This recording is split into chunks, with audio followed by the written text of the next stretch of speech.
بسم الله الرحمن الرحيم. Ayalla oğullamızdan şirinde ders. Ne şükürrak günahım dağrak deyip beren oğullamıza da ders. Bir wagt doğan oğullarımızın biri ay diye, musulman oğullarımızın biri Qurbanlık gün boldu diye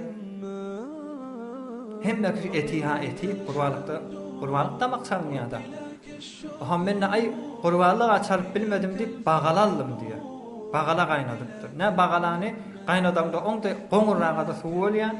Bagır bişiren ýalyk bolan malmallaby. Men bagala ýýän diýip ay bagala qayna diýip bagalany qaynadypdyrlar, bişiripdirler, iýipdirler. Aham şu bagalan gabagy bolýar da gabagyň aýrakamda bir mykdar muşemän içinde goýanlar, gabagy içine goýup taşary serif goýardylar.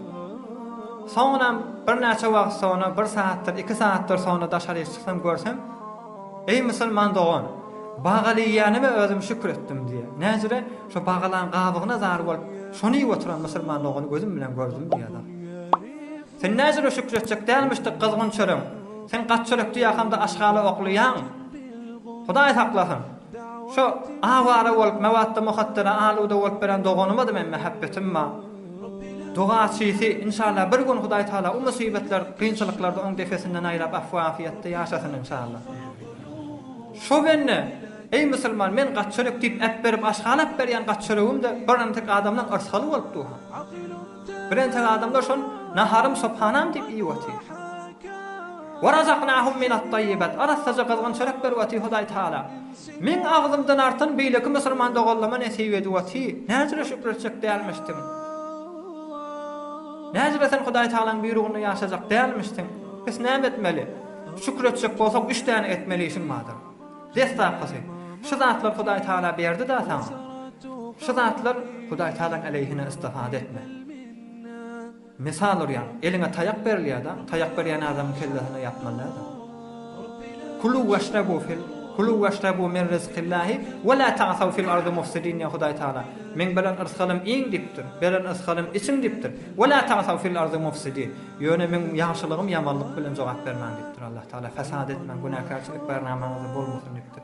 İkilenjisi her ýagdaýda ey musulman şükür etmeli bolar.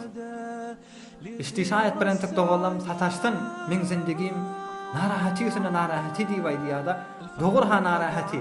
Hem saýaňa wara narahat. Emma sen günüňde birentek adamdan günden gawdan. We gelýän kynçylyklar ýa günaň pozýa ýa başga zada bäki. Bir wagtda Peygamberimiz aleyhissalatu vesselamyň jyrmagy barmyşdyk da. Bir gün Peygamberimizin jyrmagyny geýjek bolup otyka bir dana algyr gelakamda asmana kitipdir. Wa bir heýwan muňa etmaka, derimaka, başga bir ölen heýwanyň dersimaka diýip äkitdim diýip Peygamberimiz heýran galdy. Näzire wallahi hawa diýipdi. Heýwan ýalňyş äkidadım diýende göňe äkidip birden ýanky jyrmagzyňdyr, geri gelende patlap gasypdyr, işini görsele bir ýylanyň çagasy barmyşdy. Peygamberimiz aleyhissalatu vesselam aýagyndan çakjakmyşdy. Hudaý Taala ony iýeripdir. Görmäne bir näçe daqaýyk sen ýüregiňde ağrykdyr ýa-da jyrmyň alqaç gitdiler. Emma iýzi süýjüp başga daktan çyryp. Zindigidäki musibetin başga daktan çyryp. 2 ýyldan sen öýlenip bilmeýän, 3 ýyldan öýlenýän. Hem saýaň 1 ýyldan öýlenipdir. 10 ýyl bersen jaýa girip bilen gap, hem saýaň 3 ýyl bäri işlahamda jaýa girýä. Bir muň üçin inşallah gurulma başga bir giň fursat degeler. Lanaylu şeýe ba'da talab a'azzu ilayhi min al-minsaq bila ta'atti awliyalar. Kada bir entek zady uzagrak mesafetde ýetsen kan gadryny bilýän we kan şükürni edip bilýän. Şondan şeň ýa galy edipdir. Awliyalar bir ahirkasy da hemişe ey musulman dogan agdymyza elhamdülillah Hudaý Taala nymat beripdir.